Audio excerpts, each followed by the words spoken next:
2019, you win the world with Yep. Cody Snow. It was a split world title, but I roped with him, won the world. He ended up second. Clay Smith won the world that year. So, Well, shoot. Well, wow. I mean, what is that like? I mean, talk about that dynamic. and we'd had a slow summer and things just weren't clicking. We just both decided to make a change. I decided to rope with Chad, and Cody ended up roping with Junior Naguera at the time. And So make that decision. You're not going to rope together anymore, and then you go win the world title. Yeah. It's crazy. Was there even a moment of hesitation? Like, should we at least talk about this? Should we maybe go back? Should we just, are you sure?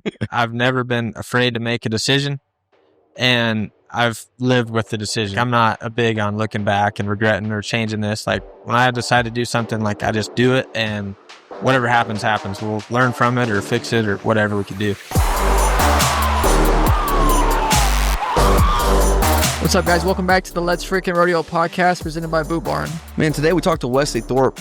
This one kind of hit home because it's really the first guy that I've grew up with that's a world champion. For sure, the first guy that I grew up with that's a multiple-time world champion, and got the opportunity to see him throughout his whole life and the path that he's been on and what he's accomplished. So it was pretty amazing to talk to him. He kind of gave us a little bit of insight on some things that made him be so successful. So let us know what you think in the comments. Like, comment, and subscribe. We're now on the Cowboy Channel YouTube. Don't forget, Cowboy Channel YouTube. Check us out, and let's freaking rodeo. Perfect. Easy for me. I don't know. He's not the most handy. He's just he's very skilled at what he does. But handyman is not on that list. I'm right there with you. You're the same. Yeah, heck yeah, dude. Well, Wesley, thanks a lot for coming, man. You bet. Thanks for having me. Yes, sir. Cole, do you know who's sitting across the I want couch to kick from us off. 29 years 29. old, 9-time NFR qualifier, 3-time world champion healer, and 1-time NFR average title, I believe. That's right. That's right. So I think we have a well-decorated guest here. I'm excited to we've done a few team ropers, but up to this point, none as decorated as you. So it's an honor to get to sit here, and I'm excited to learn, get the breakdown. When you hear me talk about those accolades, go back to when you were 10 years old or a young cat. Did you ever think that this was possible to achieve all those things? Man, it's funny you say that because I do think about it all the time.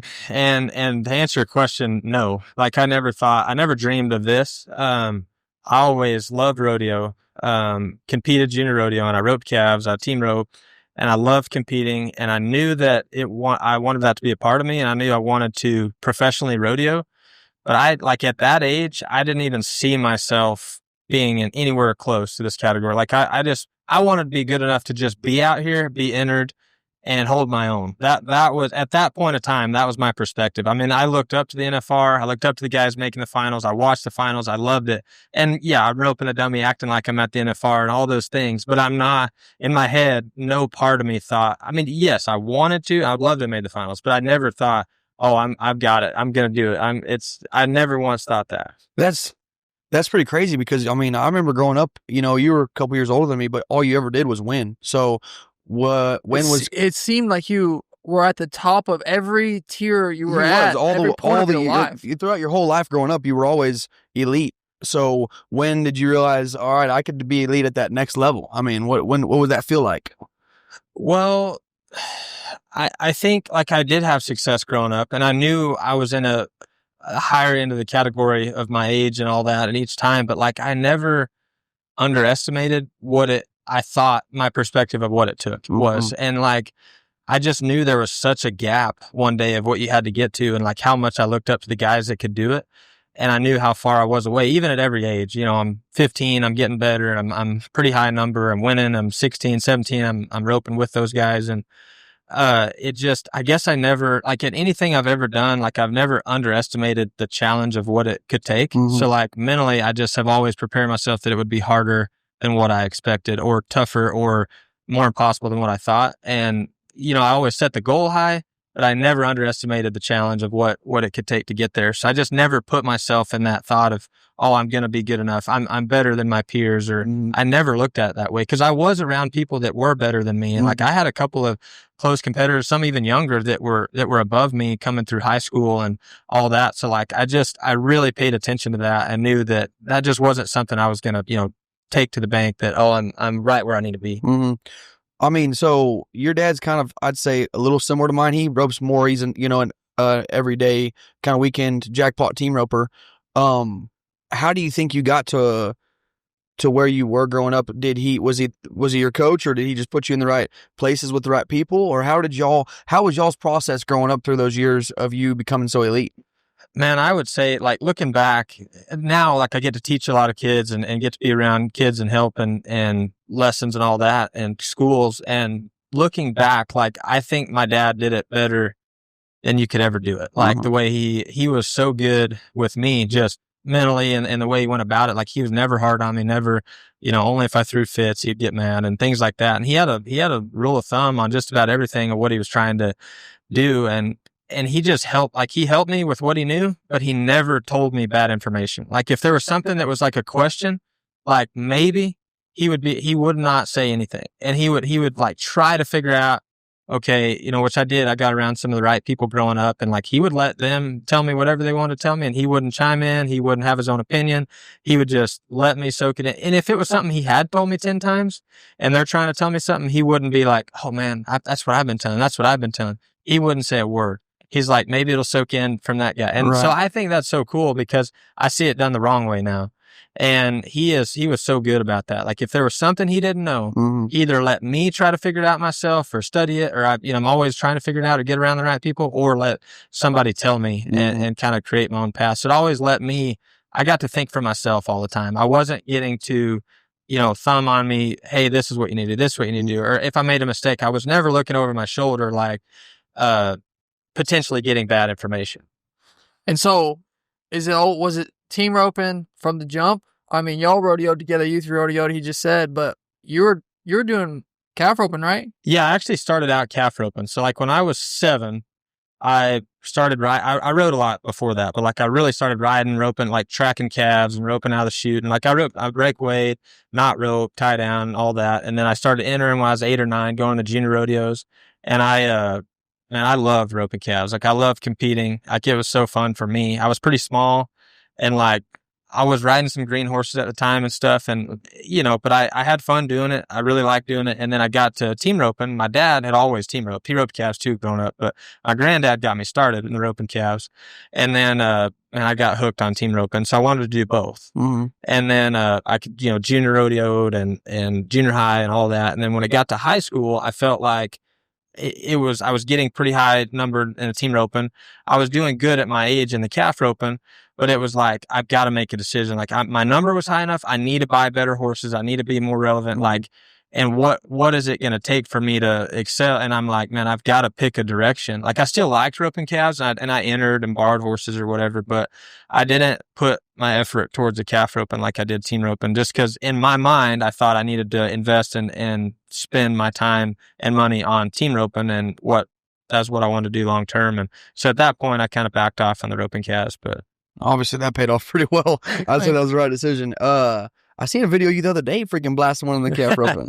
I did. I have a young horse that I had in training with Holder, and I went over to watch him, and I'd been keeping up with him, and he's like, here, run some on him. So I ran a few like cold turkey. Haven't rode, I mean, since I think I jump rode some at the college rodeos, but, man, it was so fun. Like, I went back tied with him the next day. Like, we tied out a chute. You were like, craving it. I thought it was so fun. And my kids were with me, and they're like, they didn't know I had ever roped calves. So it was just fun to do it. And yeah, it honestly got the bug. And I was like, man, I wouldn't mind entering a little bit here and there. It wouldn't have made sense, but it was kind of fun.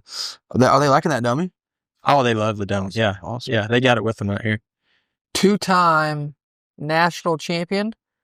College national champion. College national champion. Yeah. First off, I think I haven't been there. I've just kind of watched the TV videos and whatnot, but, kind of talk about the college national finals rodeo as a whole, and then like what it's like being there. Man, it's an experience in itself, like whenever you rope in that little building, like in the crowds, and by the end of it, it's packed, and that was always cool for me, because when I first got to college, I had no intentions of pro rodeoing full time yet, kind of back to that underestimate, never, like, I was I was a 10 healer when I was 19, I guess. And at that time, I was going to try to max out whatever stage I was at, college, amateur, circuit, and then work my way into the right situation and go rodeo. Mm-hmm. And so anyway, the college was a great experience for me and get to, I was still pro rodeoing a little bit, circuit rodeoing, but then the second year was the year I made it again and I won it. But then that was the year I made my first NFR. So it's kind of cool to, like, I won the college finals and then I won the BFI like a few days later and then made the finals that year. And like, that was one of the coolest things for me.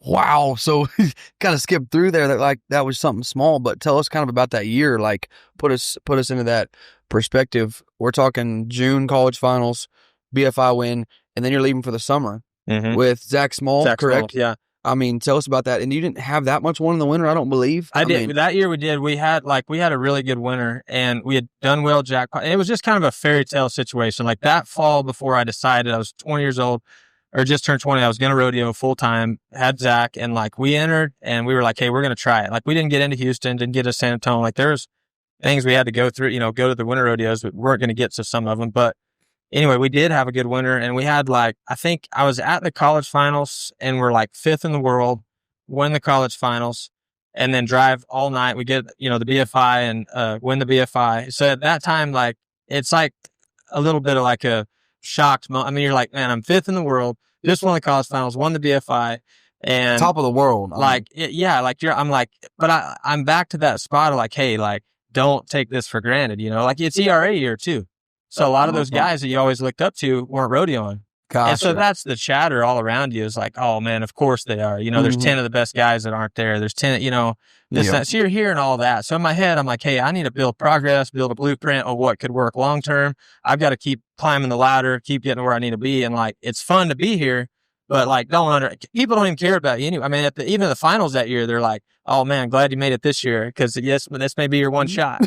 And, I mean, they were cold blooded. I mean, people I grew up with, like dads I junior rodeoed with, they'd be like, dude, I'm so glad that you made it this year. I'm glad you got your chance. I'm so glad you made it. I've always wanted to see you make it. The boys are back next year. And like, boys are back. Hey, I mean, that's how it was, but dude. It's, so it was so good for me though, because I'm always like, I'm never a big, like, I don't let that stuff bother me, but I'm like, hey, like, I still have a lot to prove to myself. It's about what I need to get out of it. Yeah. It's not about what everybody else thinks. So like, anyway, it just kind of drives you. That's the kind of the perspective that we haven't received yet, which I was, I guess, a junior in high school, but I heard that, and felt that in the rodeo world, but it's cool to have a guest on here and talking about it. Cause that was the deal in 2016. Who were those guys? So it was like the top dog. I mean, it was Trevor and Patrick. It was Nick Sartain, Rich Skelton. It was Ryan Moats. It was, Jade Corporal, Clay O'Brien Cooper. Like it was the guys that were all making the NFR every year. And, it was a wild deal. I mean, they weren't, Jiggers and Junior were a part of it. They end up rodeoing later in the year, but it was they were all, it was 10 spots or at least 8 of the 10 that had been making the finals were in the ERA. So like that was in the back of your mind, like, hey, these guys are there. But funny story is I actually roped at the ERA finals that year. You made it through the qualifier deal? I made it through the qualifier, roped at the ERA finals. So yeah, I got to compete at the ERA finals and the NFR. So yeah, I got ERA, college finals, BFI, NFR. So I did rope at the ERA at 20 years old. Yeah, 20 years old. Unbelievable. And your birthday's in December, right? November. Yeah, November. So you were 20 that whole year. And then turned 21 right before the finals. Yes. At that point, you say you underestimate yourself every step of the way. Was that the moment that you're like, I'm here? No, I not really. I've arrived. No, man, it's crazy. Like, I think through that process, I'm like, obviously it was so cool. And I'm like, man, it's still like in shock a little bit, but I'm like, these guys are back next year. Everybody's saying it. So like, I still had to climb the ladder and I always had a goal. Like my goal was to be the best healer in the world. Like I wanted to prove to myself, not just, and that was something I've always wanted to do. I never set a goal on world titles or I want to win a world title. I want to do this. I'm like, hey, if I can set a goal on that, the rest will take care of itself. And so it was more about just the journey and the process of all of that and knowing that it's a long-term plan. It's a long-term goal and, it's going to take a lot of time and steps to get there and there'll be ups and downs, but try to just build a blueprint to gain progress and confidence each year. Mm-hmm. And I think I learned the power of, underestimating yourself a little bit throughout that. Like, hey, don't go in guns blazing and think you've got it in the bag. You've got it. Cause, you're let down so fast when it doesn't go your way. But if you're like, man, I'm going to try as hard as I can to prepare for everything, but then never underestimate the outcome of what could happen, like just trust the process, you're focused more on the process than the outcome. And it's just so much easier to stay tuned into that. Wow, that's a perfect way to describe it. I mean, in every sport, media, you talk about one of the best conversations to have is the greatest of all time. But in other events, it's kind of like titles determine it or whatever. But when you think about healing, I've just kind of thought about this. It's a very monotonous run. You do the same thing every time. So how do y'all determine, like, okay, this guy has been great and he's arguably one of the greatest? If it's like, I don't know. I don't know if you get what I'm asking. Yeah, like there are a lot of variables as far as different steers and setups and situations and how fast you throw and not throw. But when it comes down to it, it's we factor in jackpotting a lot. Like, the guy that had great years rodeo and never really dominated jackpotting, like, we don't count that. Like, you got to be able to, the whole package, like who can jackpot, who actually has good fundamentals, who can win at the highest level of jackpot and rodeo and then maintain that for a long period of time and stand out and do it. And, you got to look back and look at the different eras of how the different steers were and the different setups were and how the handles were different. And, there was it is a different time, but I mean, there's one or two of the teams that won 8 world titles. The other team won 7 world titles and the 8 were in a row. So it's like, how do you compare?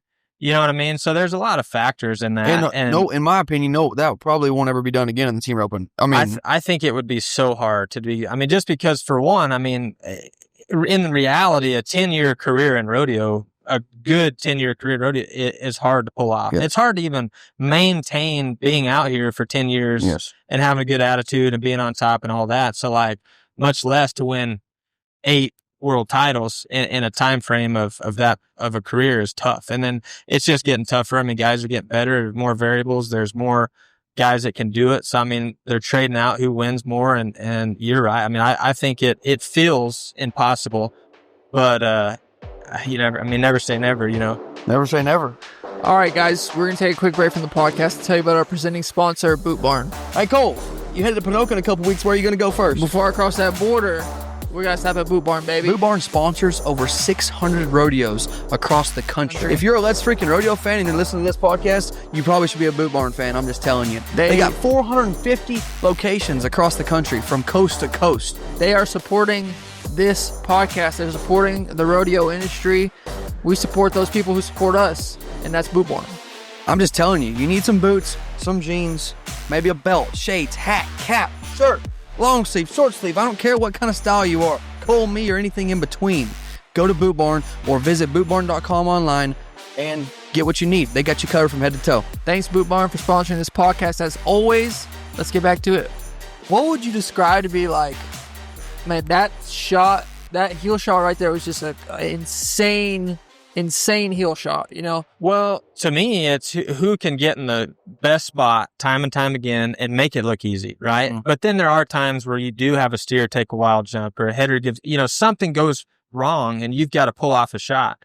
And that needs to be in the toolbox. But who can do it the most consistently over and over, aggressive as they need to be, but also controlled at the same time, that goes a long ways. I mean, because you got to be able to maintain that consistency and that rhythm to over and over. Because your headers might be on a dry spell, but when he gets it turned around, like, you got to come in clutch. So how do you get to the right spot? That's what's so hard about your job, man. I mean, it might be 5, 6, 8, 10 rodeos before you even throw your rope, and then when that sucker gets turned, you better. Yeah, you can't mess up. Yeah, you're expected. Yeah, you're expected to 90-something%. It's just like I say, like.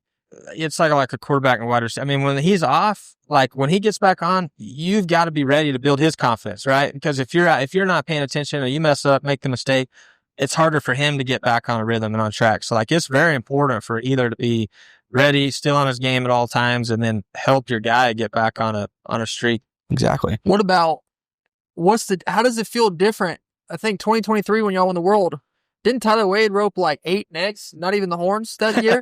I mean, how does it feel differently if he's roping? T-Wade loves a neck. Yeah, he gets a lot of necks. I'm used to it by now. So what's the difference? Horns versus neck, how does it change your job? It depends. It really also depends on how good they do after they rope the neck. I mean, if they don't if their horse ducks and it's on a slack rope, like it can feel impossible. But if they hold them up and try to have control of the run, it's not that bad, right? It can be. I mean, necks can be bad. It's harder to control. You just have to have control of your horse. But it's obviously I've roped with him for so long now. Like I know he gets the neck a lot, and especially if the steer has little horns, like he's going to go for the neck. So it's just how it is. You kind of get used to it. You just basically just make something happen. Yeah, just make a play, son. So 2016 storybook year with Zack Small. He goes to vet school, right? Or That's right. Goes to be a veterinarian. So you start up with Cody Snow. That's right. Still 2 young guys, 3 straight NFRs and a world title. Like, kind of tell us about that partnership. So Zach told me up front, he said, hey, let's give it a go. He said, but I've got to start vet school. And he named the date, and it was like right after Cheyenne. And I'm like, 2 young guys heading out there, first time ever. We're both young. Our odds are kind of against us anyway. We're not into San Antonio, not into Houston, not into the big rodeos. And it's like, and we never said, hey, we've got it. We're just saying, hey, we're going to go give it what we can to make it. We're going to have to count some little rodeos and all that. And after Cheyenne, he said, I'm starting school. And he said, I'll have a few left. I'll fly back up to the Northwest. And, we're sitting at Cheyenne, 3rd in the world, which it was tight though. It wasn't like a huge, normally they say top 5s in. It wasn't like that. I think I had 58,001 or something like 55, 58, and it was 3rd in the world. But that was before Cheyenne ended. It's a big week. So, I mean, it adjusted after that. And, he started school. I mean, in my mind leading up to that, I'm like, I think he's going to probably come out, but no, cold turkey quit after Cheyenne. He went straight to vet school and enroll, he was a little late, maybe a week late starting, but he started, didn't come back until, on the weekends he would fly which it's hard. I mean, for where he was going to school, I mean, he's having to get on 2 or 3 planes to get to the Northwest, and, so he'd fly all day or whatever, rope at 1 or 2 steers, and then he'd have to be back at school. And so we're just going to wherever we could in the Northwest. We didn't have many rodeos left anyway. But we had, and I ended up roping at Puyallup with, Adam Rose and Pendleton with Adam Rose. And then we dropped so far every week that, by the end of the year, we had all the rodeos that week left. We had Kansas City. He had Kansas City. I didn't, but I had Amarillo, Stephenville, Pasadena, maybe Apache, and, one other. And we had to win that week. I mean, we dropped down to like, I'm 15th by a couple $1,000 and we're both in the same boat. Well, we start off, we had not done any good. Like in that break, I mean, it was hard on him. He's having to fly all day. He's going to school. We can't practice. Like it was just tough. And we'd been on a pretty good roll all year. But anyway, the last week of the year, we caught every steer and won like $12,000 or $15,000 at those 1-headers, which is tough. I mean, those are tough rodeos. Like to win 12,000 that week is not very easy. No. And we had a good week and made it. I still finished 15th, but I made it by 12 or 13,000. There's a pretty good gap between 16th and 15th. But what was it like sitting out there? He's at vet school and we're just hanging out at some friends' places. I mean, what do you? Yeah, like I came home a little bit, maybe after Cheyenne at one point. But then, yes, I just stayed at different places. Like at San Juan, I stayed over there for a few days and he flew in and roped. And then like I went to the Northwest with Adam for a few days, but I did go home a little bit in between. So this is cell phone era. You're watching the standings. Oh, you're watching that name just drop. You're dropping. I mean, Cheyenne is July. There's a whole month of August before you just said, September. Yeah. So this is 60 days. You're floating around just waiting for a guy to potentially need a partner.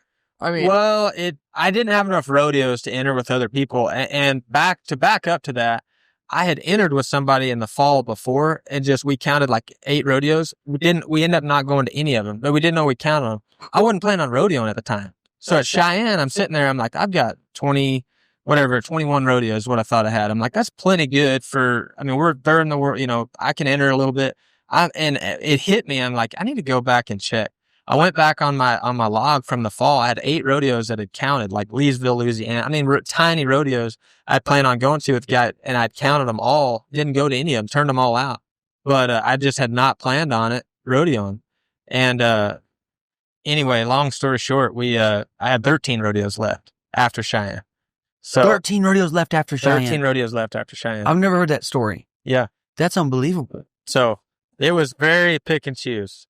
I mean, and we're talking about usually you're like this year, you're probably gonna have 30. I mean, Yeah, I mean 20, 25 Yeah. at least probably. I mean, if you have anything over, I mean, if you're at 20, you're gonna have to pick and choose a little, but I mean 25 to 30, you've got plenty of you options. had 13 rodeos At 13, left. yeah.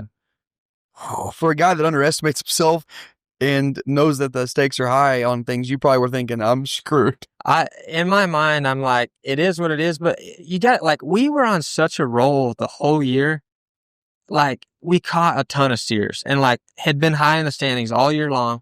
And then at that point in my head, I'm still thinking like, well, we have 13 left and our catch percentages were high. I'm like, if we just kind of come in clutch on this deal at the end, we're way good.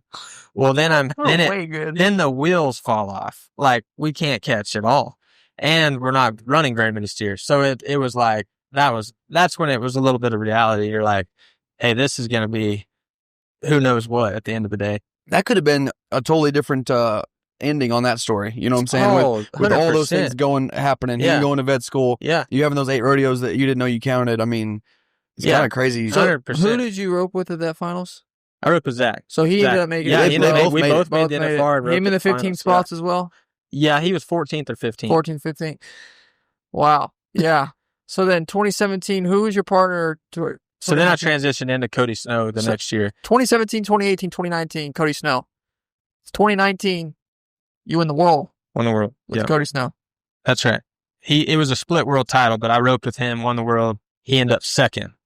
Clay Smith won the world that year. So, Well, shoot. Well, wow. I mean, what is that like? I mean, talk about that dynamic. it was pretty wild, really. Like, so when Cody and I started in 2017, we actually got off to a really good start. Like, had a good winter. We roped good together. Had a good year till the summer. Kind of got slow in the summer. Finished out okay. Made the finals. Had a pretty slow finals, really. Like, it didn't go very good. And rolling into 2018, had another good winter, good spring. Slow summer, made the finals in a decent spot. And then like, that was my first good finals I'd had. Like we roped good, had a really good run in that building, built a lot of confidence, won 110,000 or something and finished top 5. And, rolling into 19, same type of deal. Winter, spring was good, slow summer, good finish to the end of the year, made the finals. And then like, we had a really good run put together at the finals and he had a great mare. I had a good horse at the time and it just clicked and we won and made really good runs, won the average that year. And then Clay Smith had a really good winter and spring with somebody. Then there was a partner change. So then that's how the money was different.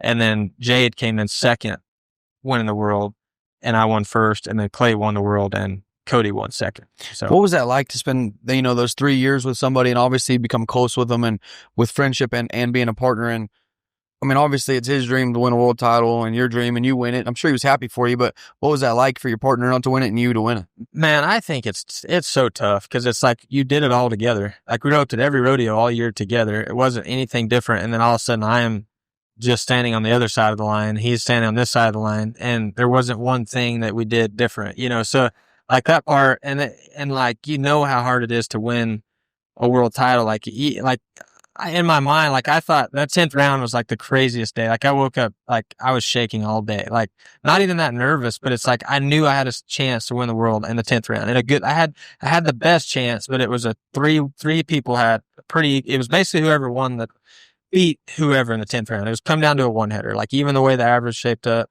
And like, that was the craziest feeling to me, but it's like, that's what it brings out in you, knowing you have that chance, knowing you are going to, have the shot at a world title. And so it's an interesting feeling whenever he's on the other side of the coin.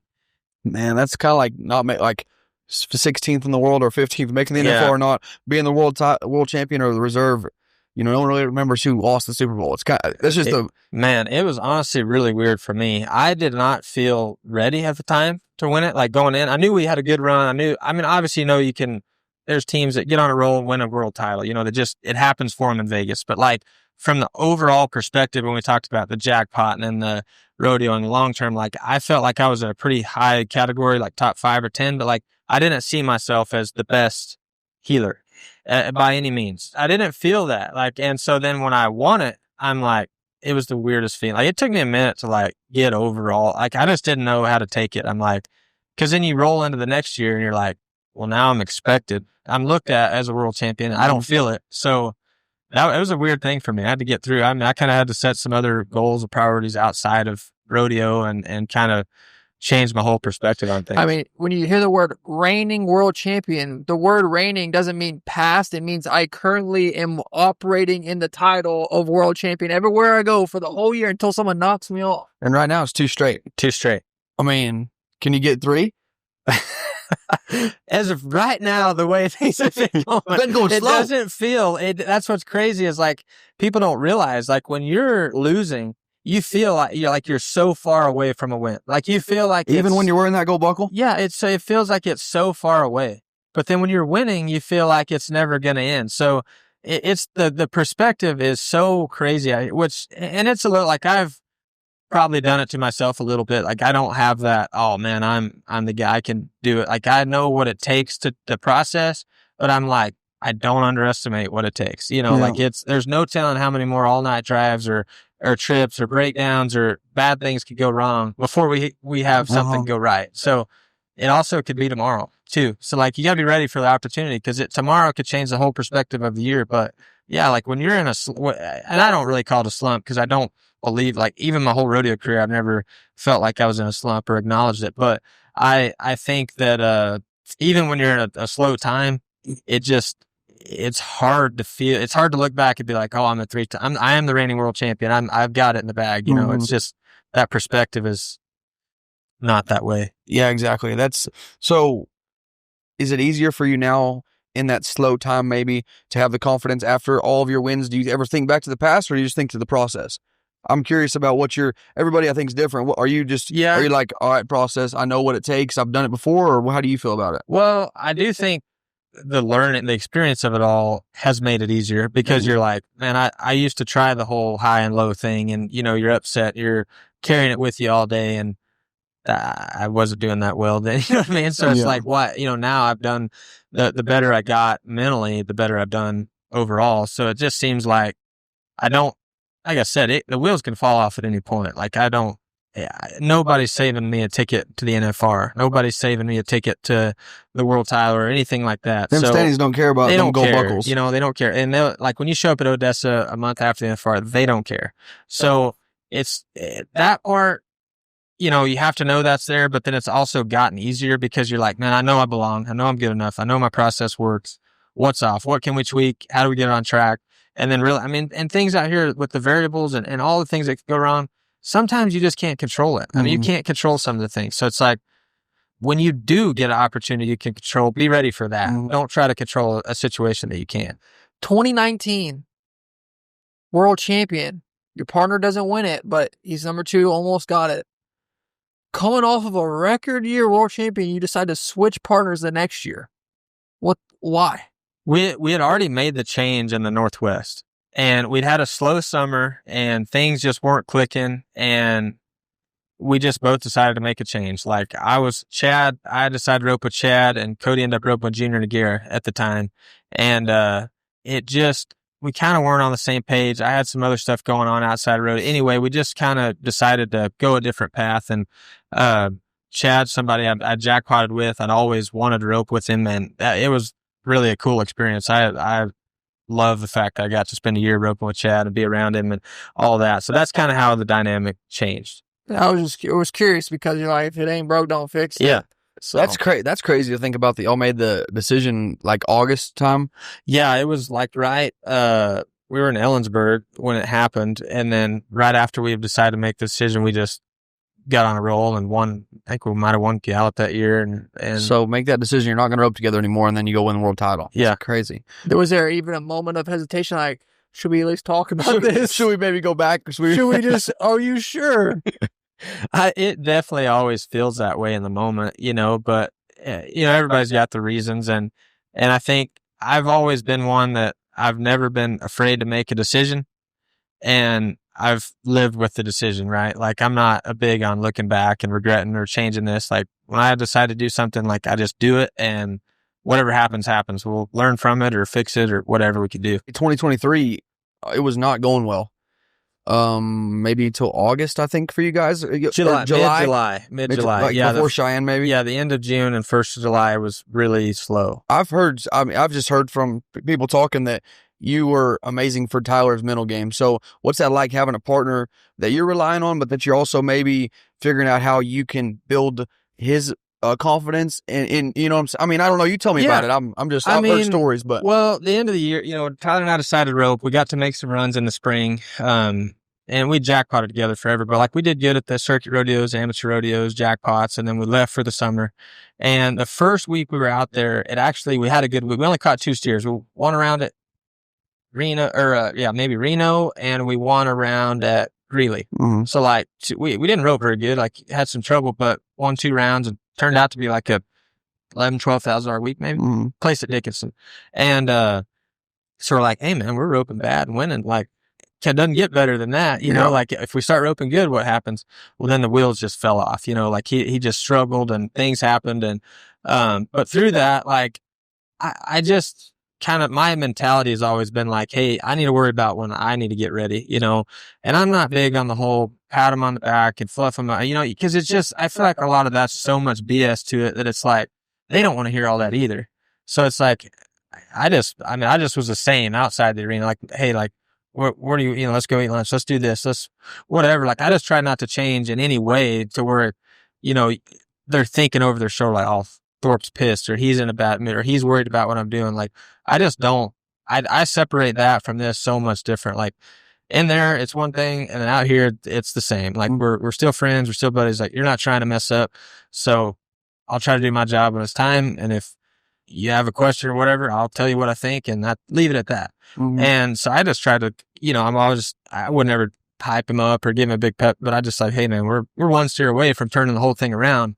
And it's really that simple. Like it doesn't, who knows when it'll be, but the right steer, it's get us on track. And, it was pretty rough for a while, but like Spanish Fork, Utah, I, was warming up and Tanner, our buddy team, and Patrick are just lighting it up. They can't miss. They can't miss, dude. We've got a private plane to every rodeo we're going to. Like we've got help getting to where we need to be. We've got rigs going everywhere. We're entered amazing. Like we're running 4 steers in one day, 3 steers here. Like it doesn't get better.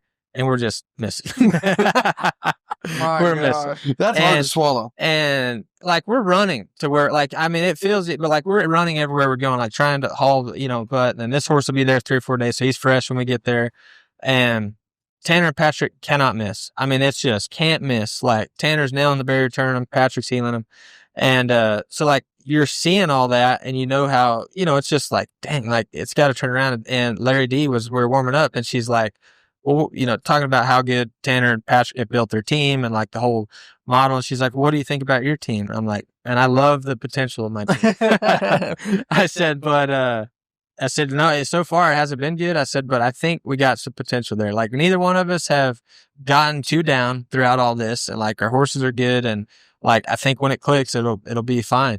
And that day, it was like an hour later or 30 minutes after that conversation, we blast the first one at Spanish Fork, like one of the best runs I've ever made.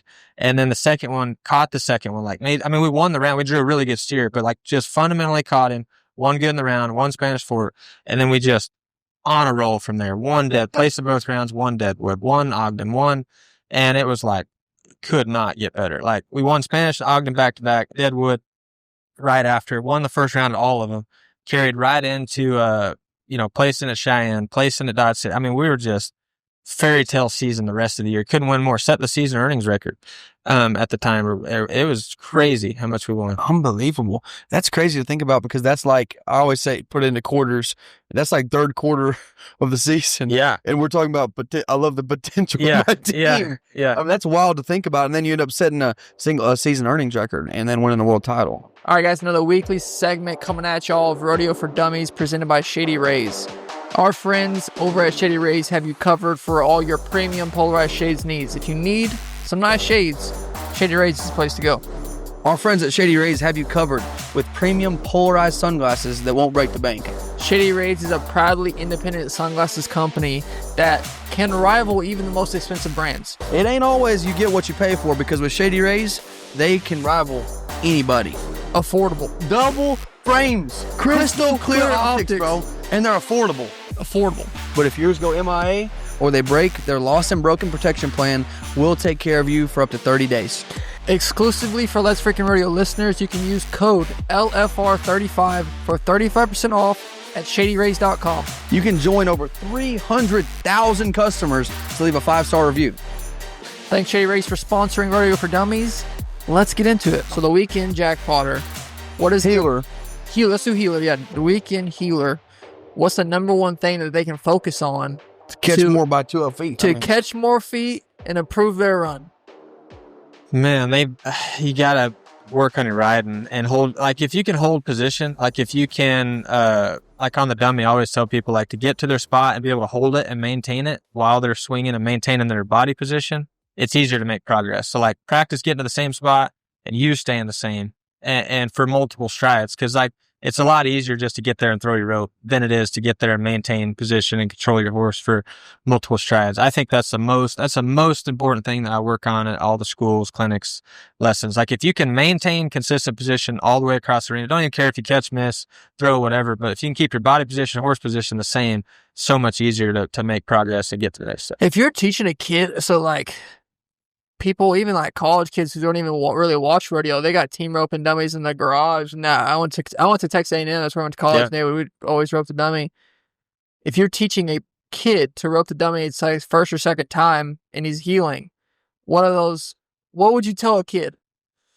Don't use too stiff a rope. You want to use the light, something really light that you can control and get a feel for your tip. Like you got to know how to get your tip from point A to point B. And a lot of people want to try to do everything like healing. They want to try to, follow all the way through. But like really, if your angles are right, the loop will come through for you. You just need to get it to the right hock, basically. Hold on to it long enough the tip can come through. So get a feel for your tip and then, pick your spot out and fall through to your spot. Don't try to sweep it through like most people want to do. I think I was kind of born with this disease of just not being able to heal. So if you got somebody like that at your clinics or you're helping them lessons and they just suck, can't catch 2 feet, what do you tell them? It's a very frustrating deal. Oh yeah. It can be, I've seen it to where guys don't even ride bad. They don't handle a rope bad, but like they there's something blocking them from letting them catch. But one thing I'll do, I'll let them rope it without letting go. Like let them feel their tip and let them just rope the dummy over and over with like realizing where it has to happen. Cause a lot of times their tip will get behind, they'll force something and they'll get back out of time or they'll change their last swing. But I'll try to let them catch it with their tip as much as they can. That way they get a feel on keeping the rope together with their arm and shoulder. Cause like fundamentally your wrist, elbow, shoulder all work together. It's not, anytime you're overworking something or not using something, you lose power. Mm-hmm. So you have to have a feel of what it takes to get your tip where you want it. Well, let me tell you this, talking about tip. Calf roping, tip down, arm, like the basic fundamentals, but y'all come over there. A lot of angles, yeah. So when you're talking about tip, what do you need to do? So I still teach, tip to your target, turn your rope over before it gets to the right hock to where you have a window to throw. Like if you go too far past your target, you're having to adjust your delivery to throw. So like still the same concept. A lot of people I think put too much angle. Their elbow's too high. So like you want to lead with your elbow to where you can come out of your delivery, come out of your swing into your delivery. So like I'll make sure your elbow's not too high, especially starting off. Like I don't want you to have a ton of angle. Like have your elbow in a spot you can deliver and then lead with your elbow and then let your tip hit your target. That would be a Rodeo for Dummies question. What is tip? Because people see a lasso or a Hondo or they see the rope, but like, what is the tip? You even know what is the tip, Cole? You answer. The tip. I know what the tip is. Come on. Tell me that thing that's out your there. Tip is the angle of your rope. Okay, so I don't want to freaking be if the calf's down there. I don't want to be swinging here. Tip down, right there. Yeah, there you go. Tip. I always say tip's like the side of a gun. Like it's the end of your rope, the end of your loop. But your wrist is what controls the tip, and your wrist only should work. What your wrist should only turn over where the tip needs to turn over. So like that's what I always kind of stick to. There you go. That's pretty good stuff. Now we learned what the tip is. Thanks, Wesley. Guys, I knew what the tip was. So first year partnership, winning the world, it took you, you and most of your teams, you build to something, but you and Tyler was a success right away. But then again, out hearing you say that, it was not a success at all. You just committed to the relationship, like, this is who I'm roping with, and then you figured it out. And being the same, and I loved how he said, be the same person no matter how it's going outside the arena. Not gonna let him think, oh, Thorpe's pissed. I mean, being the same person all the time, that has to give somebody a little bit of peace of mind. Like, well, you've seen it both ways, but it's like, it's so simple. It's tiny things. Like, if we're buying, try to beat him to pay for dinner. You know what I mean? Try, like, don't be the guy that's like, his horse is tied over there. He's got to go. He's up there checking the draw, and we're both letting the horses, like, go over there and get his horse too. Yeah. Like, you still need to do the same little things you do when it's going good as when it's going bad. And it's, or maybe even more. Yeah. I mean, honestly, like, you try a little harder, like, it goes a long ways. Yeah. I mean, if you half-ass it and you're, shortcutting, it's like, man, that people realize that. They notice that. So it's like, you got to be mature enough to separate this. Like, hey, we're all on the same team. Like, you're not going to give up on your guy just because he's doing bad. Y'all may do something different. We may do it tomorrow. Do something different. I'm just saying, but in the long run, like, if you're hooked with somebody, like, don't let your mentality rub off on what they don't need to be feeling that. I'm just going to make a bold statement, but I just think this is one of the greatest eras of team roping that there is. Like, for me, in terms of enjoyment of watching, there's so many good teams. You're blasting every night at the NFR. But Tyler Wade, Wesley Thorp have seemed to become the team that is known to be clutch. How do you feel about clutch moments? Man, I've always loved those, like, moments at the end, the short go when I was growing up, whether it was the U.S. finals or the short go at anywhere, the last year, like, because I've always had the mentality, like, hey, like, we've done the hard stuff, like, surely we can catch one more, like, we're only one away from it working. And I just never looked at it what if it goes wrong, like, even if it did, I was in that position. I was where I wanted to be. We all want a chance in the 10th round to win a gold buckle. So how cool is that to put ourselves in there as much as we can? So, like, when it does go wrong, like, I've still looked at it from the optimist side of, hey, I was there. I was where I wanted to be. I was only one good run away from being where I wanted. So I love that position. So I guess that's what I feel like helps me, because I want to be there. Like, I love the feeling. I love being in that spot and taking on that challenge in a way. But I knew Tyler had figured out the NFR a couple years prior. And, like, I knew he was tapped off there. And, like, he did tweak some things when we roped, like, just not on my behalf. I mean, we talked about it, but he made some adjustments to, like, help smooth the run out, but he had the rhythm down. So I knew in my head when we started roping, I'm like, if we can get to the Thomas and Mack, I think we've got a real good shot, and it just so happened that we got on a roll and did well before then, but we've got on a pretty good roll. Our run is good there. Not saying we make it enough how we need to, but we have a good run built there. And it feels like when we've had to be clutch in the 10th round, we had just enough control of our horses. We let us do that. But then when we needed to be fast, our run was smooth enough. We weren't trying to get outside of our comfort zone to do it. I mean, y'all's 3.6, 3.8, just to me, not being being a casual fan, looks like just y'all making your good run. You're not doing anything out of the ordinary. Yeah. I mean, y'all's 3.7 looks like he's just doing his job and you're just doing your job. I mean, yeah, that like, it all goes to the preparation. Like, that's what we're trying to build. We're trying to build a run where he uses the most arena he can. Like, he can throw it faster. I promise you. Like, he used to do it. Like, and I can try to pull off more shots, but it's like, we know, hey, like, this is still fast enough. Let's both relax a little bit and use most arena we can, finish good, and make those runs. Yeah, so you're saying using more of the most arena that you can, going one stride farther down the arena. One stride further down the arena, and is, a little bit more narrower to the steer, like to where when he latches on, he's not 3 coals away losing ground.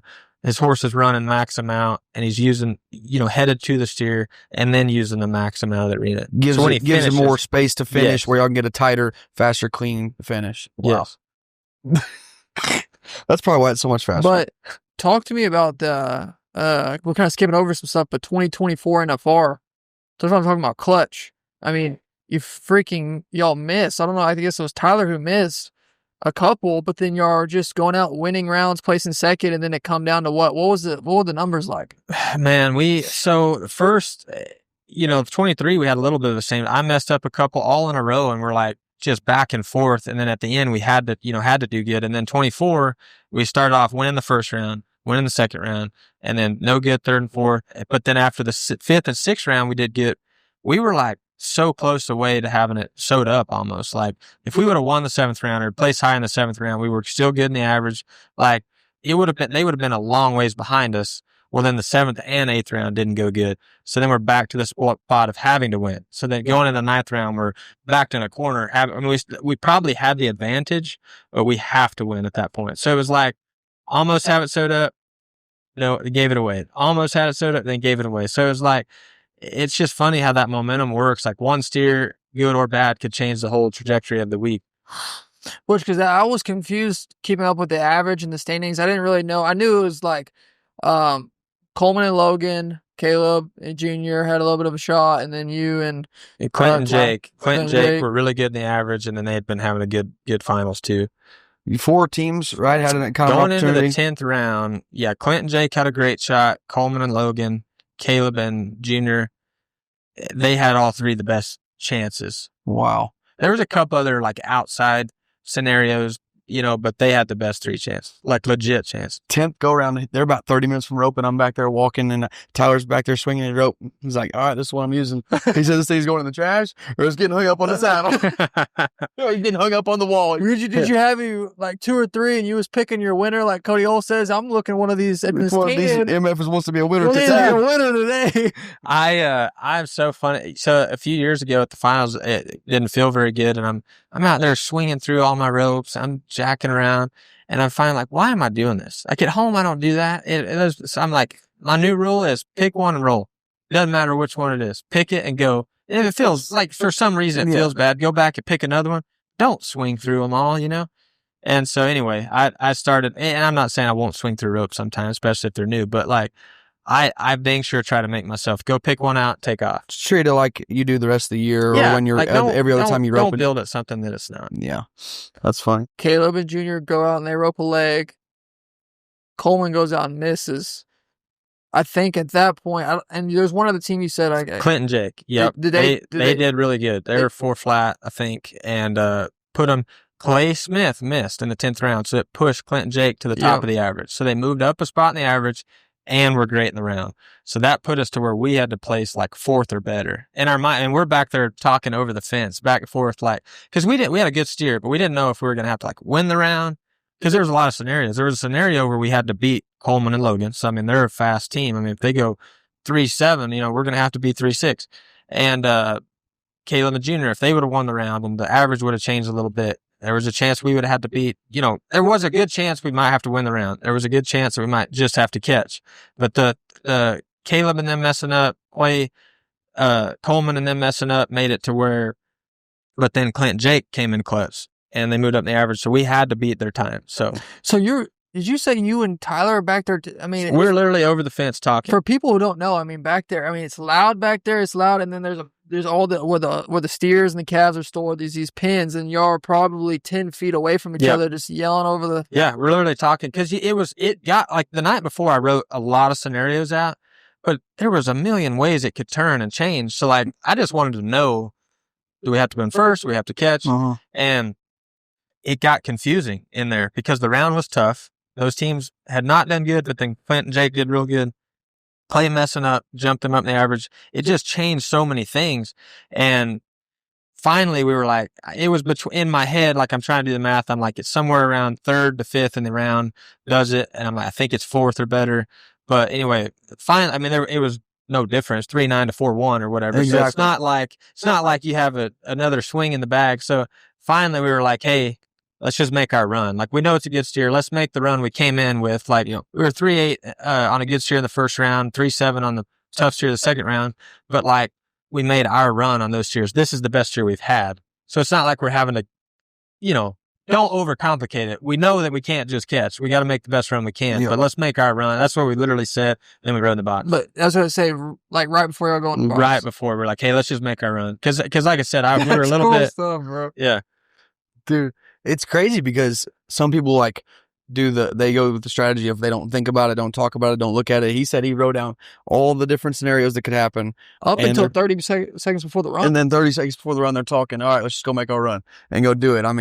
That give you that right there. I bet you were probably I mean, you said you probably weren't. I mean, you may have been nervous, but you probably had goosebumps and nerves and butterflies. I mean, sitting there, I can imagine talking to my partner, how dialed and focused you probably were.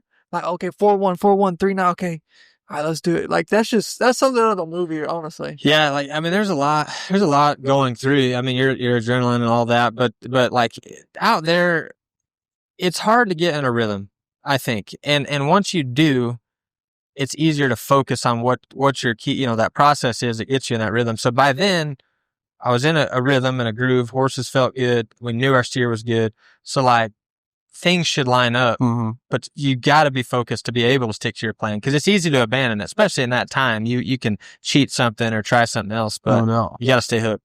You and Tyler, heat of the moment, have kind of become celebratory guys. I mean, y'all kind of, this is his signature right there, the signature fist pump every time. And then if you're feeling really crazy, like a world championship, you give 2 of them right there. And then Tyler come out of there.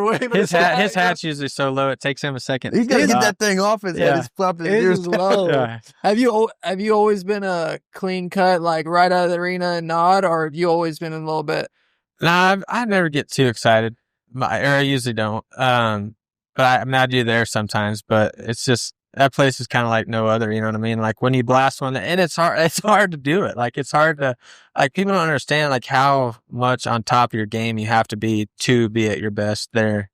And it's like a little bit like intimidating sometimes. Like when you get ready to practice for it, you're like, man, like I gotta get focused for that. Dude, practicing for that rodeo will make you kind of start thinking some things like, God, this feels like crap. Yeah. And then when you do make obviously I haven't done it near to your level in that arena, but when you do make the good run, it was like, oh, that didn't feel that hard. That was just me doing my job. It's kind of I've never left going out there thinking like, oh, I'm prepared. It's going to be a cakewalk. You're always a little bit skeptical. I'm always like, I hope I get some traction in here somewhere and get it rolling, because there's a lot of things that could go wrong. I mean, a head horse working the wrong way could make a heeler look terrible. A heel horse working the wrong way could make a heeler look terrible.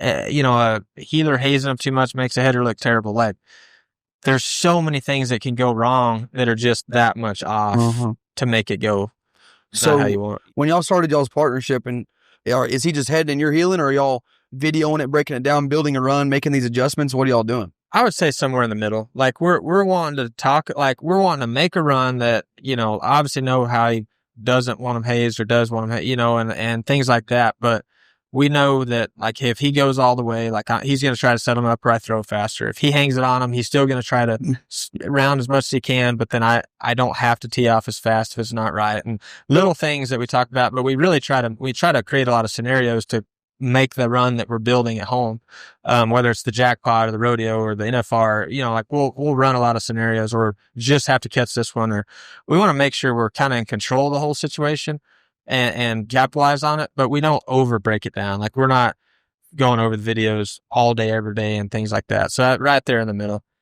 I saw y'all's, getting the dummy rope when they all just started. I don't think anybody's ever done that before. I haven't seen one. I've heard of people putting them on or doing stuff like that. I don't even know how they did them. But I've never seen one before. So we tried it out. How was it?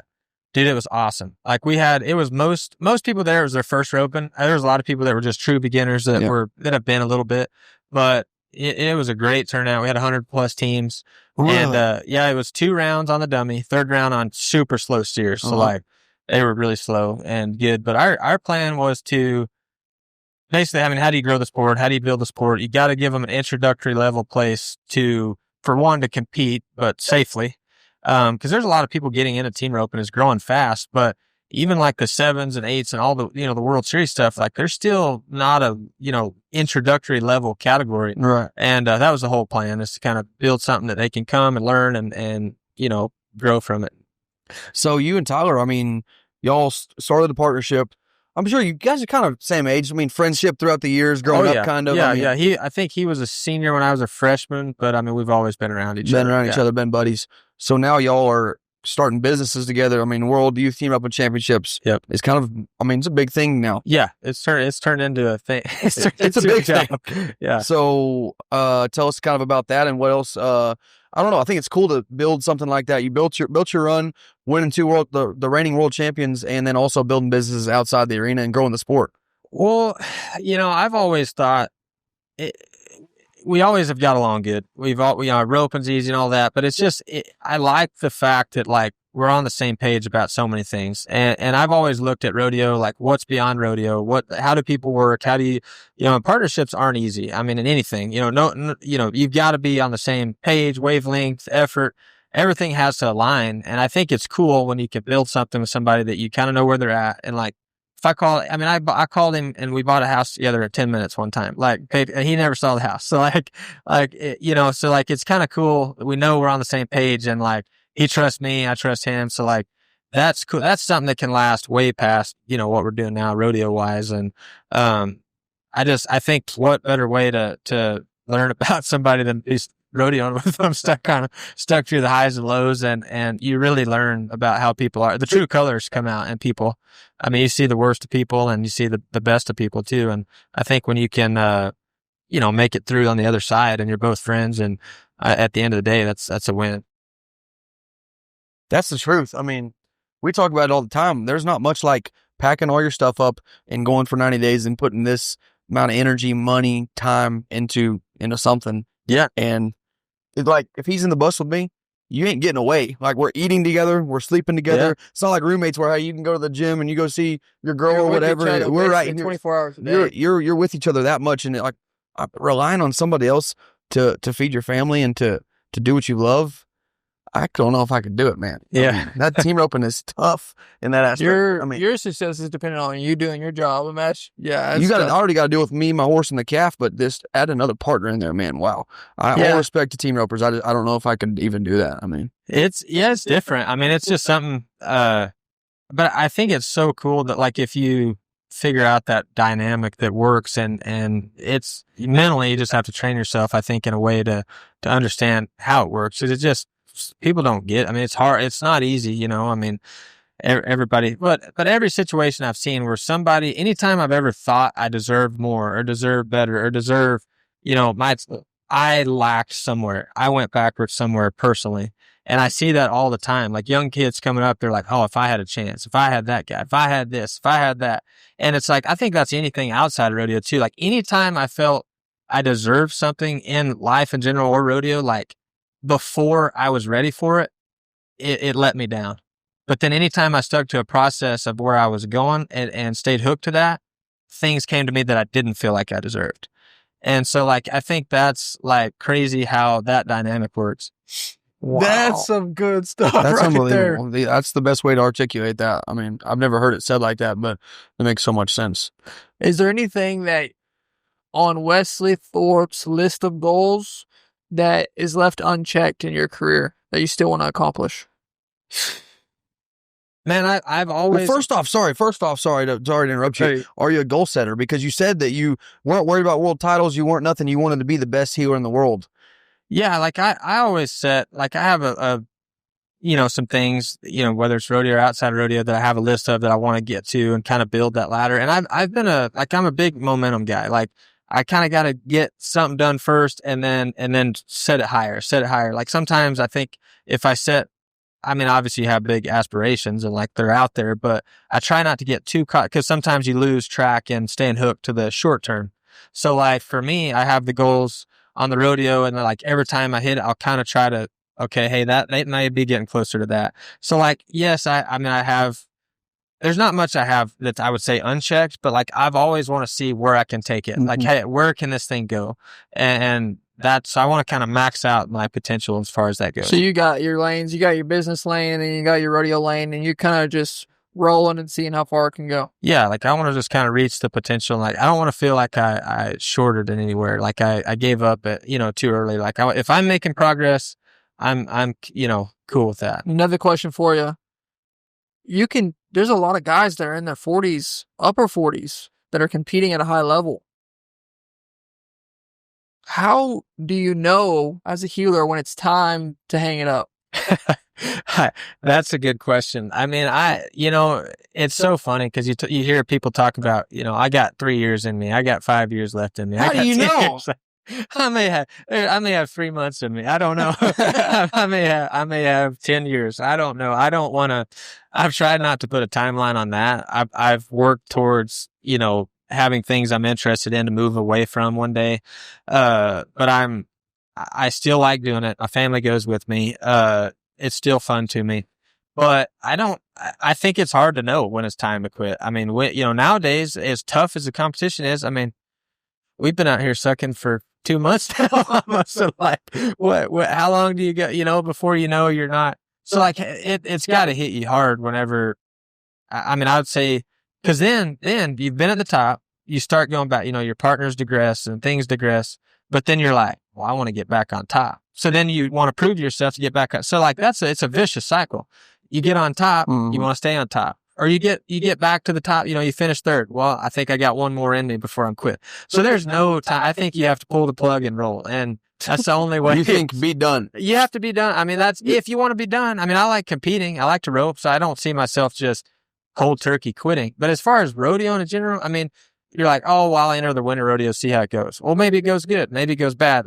Who knows? But at the same time, like, I don't think you're going to, oh, I'm retiring next year. I'm going to enter the winter rodeo, see what happens. Well, what happens when you win San Antonio and Houston, and then also you're back on the cycle, and then you kind of half-assed it. Well, that doesn't affect that year, but it ruins you the next year because you're half-assed out. Because then you're like, well, I didn't give it my all. Maybe I should. Yeah, or you didn't have the resources to start where you needed to the next year, and then you're your mindset and all that. It's like a lot of people don't look past that year they're in right now, and so. What about when you're on this? I think equally the worst side of it for the fans is the people who ride out on the sunset knowing that they had 2 more, 3 more years where they were the best in the world and then they leave. I mean, that's just as bad in my mind. I mean, yeah, I think that's the only way to go. I think that's the best way. You think that's bad? Yeah. I think there's guys who do it when you're like, man, they did it a year or 2 early. No one, like I guess it's hard to time your maxed out, but I'm like, LeBron, I hope you hear this. You should have quit about 3 years ago. Let's talk about then we'd be thinking about what LeBron. I just have one guy. Let's talk about Caleb Schmidt. Hopefully we get him on the pod one day. That dude can still freaking rope. I'm like, man, I don't know why he retired or why not. I kind of like what Charmaine James said. She said, I retired Scamper undefeated. I didn't want him to get beat. She went 10 straight, and she said, that's it. I mean, she's like, I didn't want him to ever have the opportunity to get beaten. That was done. I think that, I mean, who knows? I mean, you can make the plan. I've seen people quit cold. I mean, Zach made the finals 1 year and done. That goes to school. He roped with in 2016. Yeah. He made the finals. Was he 22 years old? Hasn't rodeoed. I mean, he goes to maybe some circuit rodeos or ropes here and there, but I mean, he's full blown. How old was he when? He was probably 2 years older than me. Maybe he might have been 22 or 3 whenever he. Rodeo year makes the center for.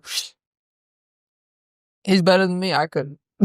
There's no way. Yeah, it'd be. I mean, that's hard, and I don't think there is any right answer to that. I mean, some, like you said, they're always looking back. Oh, what if, or what if I'd have stayed hooked, or what if I didn't stay hooked? I should have quit when I was ahead. But I think you got to be. It's one of those deals when you make the decision, you got to be content with the decision role. Yeah, sounds like you're good at that. I've worried, even in my young age, I worry about what I'm going to be like. Man, I'm like, what am I going to do? I will say, Cleo, we went for the media days in Vegas, LV last year, and Cleo was there, 85 world champions, and I thought he put it so good. He's like, anytime he focused. And I shouldn't, we all have to figure out what's after rodeo, but he said, anytime I got really hung up on not knowing what I wanted to do next and really hung up on that, I resented rodeo in the time being. Mm-hmm. So he said, anytime I would have to take a year off. And then he's like, when I realized I was grateful to be doing what I was doing, then I could think about later too, but I was grateful for the time I'm doing it. And we're all, grateful to be doing what we're doing instead of, I don't know what I'm doing next, and then you're hating what you're doing at the time. So that made a lot of sense to me, because if you get too hung up on not knowing or the uncertainty, then you're just mad that this isn't your one answer, one size fit all answer. That was very well put. Man, I don't know. I think I'm good. That was the last question. That was a good ending point, I think. Dude, this was a dream. You're a freaking dream guest, so thank you so much for coming. Oh, man. you bet. I know how Thank you. busy you are and everything else, so thanks a lot. Oh, you bet. Thanks for having me. I enjoyed it. Thanks, man.